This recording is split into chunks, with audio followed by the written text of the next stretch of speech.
let's get into the topic. So the first topic we're going to talk about is Andy Cortez. Okay, now you guys were tagging me, messaging me, like literally. I can't even begin to have you guys imagine how many people were tagging me on Andy Cortez's videos, or this particular video in general that I'm about to showcase to you right now.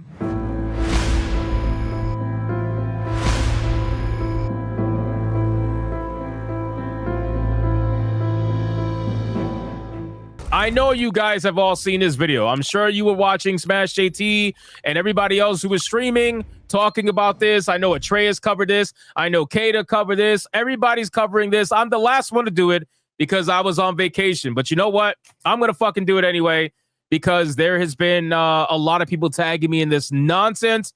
And that's exactly what this is. This is nonsense. So Andy Cortez apparently is part of the Kinda Funny podcast, or whoever that is, Kinda Funny, whatever. I think we covered them once before with one of their other hosts. They were saying some dumb shit about trans people and whatnot. They're basically shills, okay? They're basically shills for the mainstream, outlet. They're shills for the mainstream gaming industry. They're the kind of people that are the literal antithesis of what it means to be toxically positive. And they had a little bit of stuff to say, right? This particular person had something to say about supposed, guess what, right-wing grifters, right? Because it's always the same fucking narrative. It's never anything different. Everybody who disagrees with them is a right-wing grifter, which, again, by the definition of the word, means a right-wing con man, right? Which, again, they can never prove that because they are using the word incorrectly, but they don't care about using the word incorrectly, just like they never care about using any other word incorrectly. But let's go over the video bit by bit, and let's see what the highly intelligent Andy Cortez had to say about right-wing grifters, especially when it comes to Dragon Age the Veilguard and whatnot. So volume's up. Let's hit it. You fucking need DEI because you wouldn't have jobs if DEI didn't exist to complain about. You wouldn't be making money on YouTube if DEI didn't exist. So you're really the ones that need it. Now, here's the beautiful thing about that, okay? So he's saying that we need DEI in order to make money off of YouTube. But the hilarious thing to me is that he needs to lie and be toxically positive in order to make money off of YouTube and to make money off of the access to the mainstream industry that he is currently partaking in and has been partaking in for the longest time, right? Let's say for what this really is. Let me tell you what this really is, okay? This is a man who has decided that his form of income, his chosen form of income, is not to tell the truth. His chosen form of income is to purposefully lie and pretend like everything's okay while the world around him is burning. But so long as he's getting paid for it, and so long as he's getting free access, free stuff, free games, free whatever, so long as he is okay, he doesn't care about the industry and what's happening around him. He doesn't give a fuck, right? That's his chosen form of income. And you know what? That's fine. You're allowed to do that. But don't sit there and be obviously fucking jealous and envious over people who are way more successful than you'll ever be. You and your entire company, right? You'll be way more successful than you'll ever be telling the truth about what's happening in the industry. And sure, a lot of it has to do with negativity because quite unfortunately, it is very negative out there in the gaming industry. It is a lot of bullshit that people are not looking forward to. People are actively fighting against. People are actively talking against, and it's losers like you that are trying to pretend as if those people are crazy. You're trying to pretend as if the people who have actual real issues with the industry are crazy, but you're the normal one, right? It's you, it's your friends, everybody on that podcast.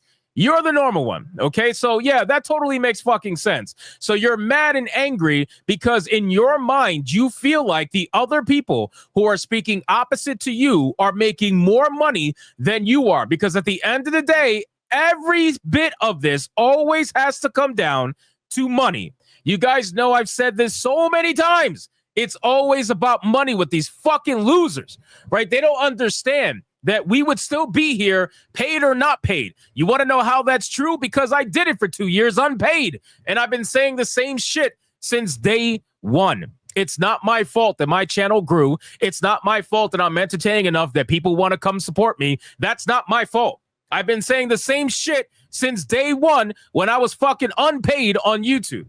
And I will continue to say it whether or not I'm monetized or not.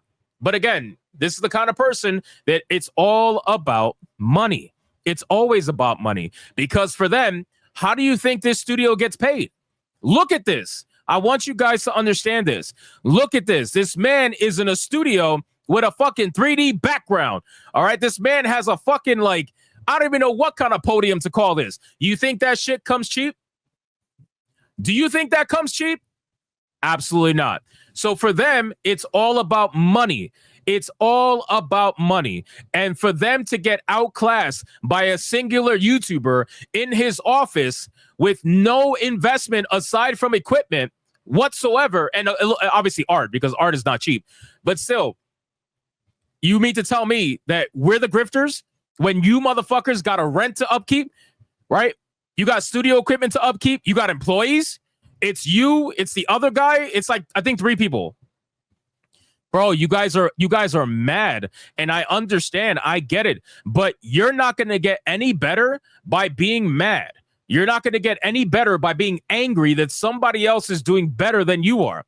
You're never going to improve. You're going to stay exactly where you belong, shilling for the industry and pretending like everything is fine. But anyway, let's continue. Let's continue. So you're really the ones that need it. No, you unless need it. Your game has only white dudes. If you have a woman, she better be fucked. Here comes the gaslight. They're gonna minimalize the argument that happens on this side. Check this out. Your game has only white dudes. If you have a woman, she better be fucking hot. Yeah. You know, get an ugly woman out of my game. That lady better be super smoking hot. Yep. That's the way they think, right? Back in the day, game development studios were primarily white dudes. And they didn't really think about diversity. And that's one thing, right? It was a lot rarer to find non-white dudes in game development. And as that changes, and as college and learning and all that stuff kind of becomes more... So this kind of person wants to pretend as if back in the day, this is how you know he's not a gamer. Because if you're really a gamer, you would realize a lot of what you're saying is nonsense and full of shit. But that's okay. We're going to break it down. So to you... back in the day, up until recently, where DEI became a thing, to you, the gaming industry was mostly white, right? It was mostly white. There was no people of color, no gay people, no black people, nothing. Every main character was white and cis, whatever word you want to use. It's absolute fucking bullshit, okay? Even the Japanese were creating people of color in their video games. You got to be absolutely out of your fucking mind. One of my favorite characters from Mass Effect was David Anderson. If you guys played Mass Effect, you would know who David Anderson is. He's one of the best characters in the game. Granted, he doesn't get enough time, unfortunately, but he's one of the best characters in the game, in my opinion. One of the best stories. How could you not like him? Oh, so Grand Theft Auto is just a whole bunch of white people, right? We're going to pretend like San Andreas didn't exist. We're going to pretend like Franklin in Grand Theft Auto, Franklin didn't exist. In Grand Theft Auto 5, we're just going to pretend like all this shit didn't exist? Is that what we're doing? We're going to pretend like Barret didn't exist in Final Fantasy 7. We're going to pretend like Saz didn't exist in Final Fantasy 13. We're just going to pretend all that shit, right? We're just pretending all that. Like none of that existed. Nope. Only until recently was it non just white people. You guys are absolutely fucking retarded. In every way imaginable, you're retarded. But this is why they don't understand what it actually means to be a gamer. You're going to pretend like Eli didn't exist in Half-Life? What about Eli Vance? He didn't exist? He had a great ending at the end of Half-Life 2, Episode 2. He had a great ending. You're going to pretend like he didn't exist? The fuck? What about Balrog from Street Fighter? You're going to pretend like he didn't exist?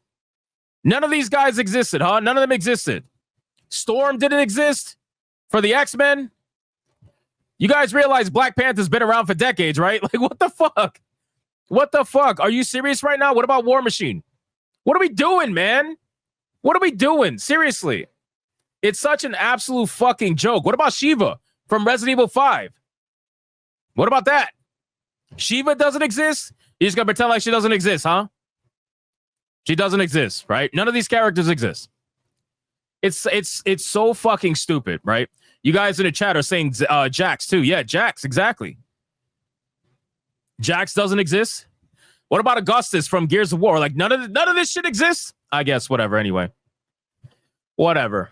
You are clearly somebody who is sitting here trying to devalue the entire argument, right? You're trying to devalue the entire argument on this particular side by trying to take it and make it seem like something simple so that you can put it in a box and then say you're racist, you're this, you're that, whatever, right? This has nothing to do with diverse people in video games. Obviously, you guys don't need me to say that because you already know where I stand. But this has nothing to do with diversity in video games. You know what's funny? This is coming from somebody whose last name is Cortez, right? Cortez. Last name is Cortez, and this man's acting like a fucking victim. You should be getting your ass to work, you fucking spick. Get to work, papi. Get to work, Mr. Cortez. Puta, get to work. This motherfucker ain't working, man. That's the problem. You're sitting up here looking for everybody else to blame when you should be getting to fucking work. Get to work, you lazy son of a bitch. Ubiquitous and more available for everybody. More and more people from different walks of life want to get into game development. Yeah. And then what happens then? They're making the characters the people that they know. Look at this dumb motherfucker. Look at this guy.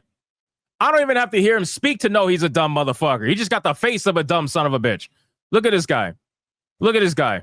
Holy shit, man. Have you ever eaten steak in your life? Ever? Do you have any testosterone left in your body? Or are you just soy filled to the maximum? You eating the Impossible burgers every single day, huh? You just shitting beans at this point. Oh, the things that they see. And it's Just like the what? Look at you with your Dunkin' Donuts fucking coffee. Guarantee that shit is loaded up with soy and caffeine. People do. just like you put yourself into stories, right? Yeah. And I talked about that with Dragon Age Veilguard, how the game director, Corinne Bush, she's a trans woman. And sometimes in games, you just put He's a trans woman. in your own sort of experiences. And that's so natural to happen. That's what It's- art is. It's nothing that It's natural to a fucking narcissist. It's natural to a narcissist to put themselves in a video game, sure. I want you guys to understand something. How is it possible? And again, you can try to make this entire conversation about, oh, you know, there's more people of color in game development, whatever. What do you think the white people were doing the entire time they were making games? What do you think they were doing? They were just like, gee, how many people can we put in white hoods? Do you think they were doing that? How is it possible that all of these white people that you say ran the industry back in the day, which, by the way, guess who still runs the industry majority today? I know you don't want to admit this to be true, but white people are still the majority in the industry by a long shot. It doesn't matter if they're identifying now as some sort of oppression title, but at the end of the day, it's still white people running the fucking industry for the most part. So you're sitting there pretending like, oh, it's different people of life now are running the industry. No, it's not. No, it's not. It's just white people figuring out that they found a way to weaponize the bullshit empathy in the industry. They found a way to say, oh, you know what? Damn, man, people are really getting at us for being too white. So I found a way to get around that. Let's just pretend like we're something else. Let's just pretend like we're something else. They'll fall for it and it'll be fine. And guess what? That's exactly what they did. That's exactly what they did.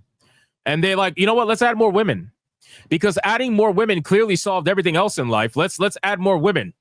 That's going to be the solution. Yep. Well, that didn't quite work out, did it?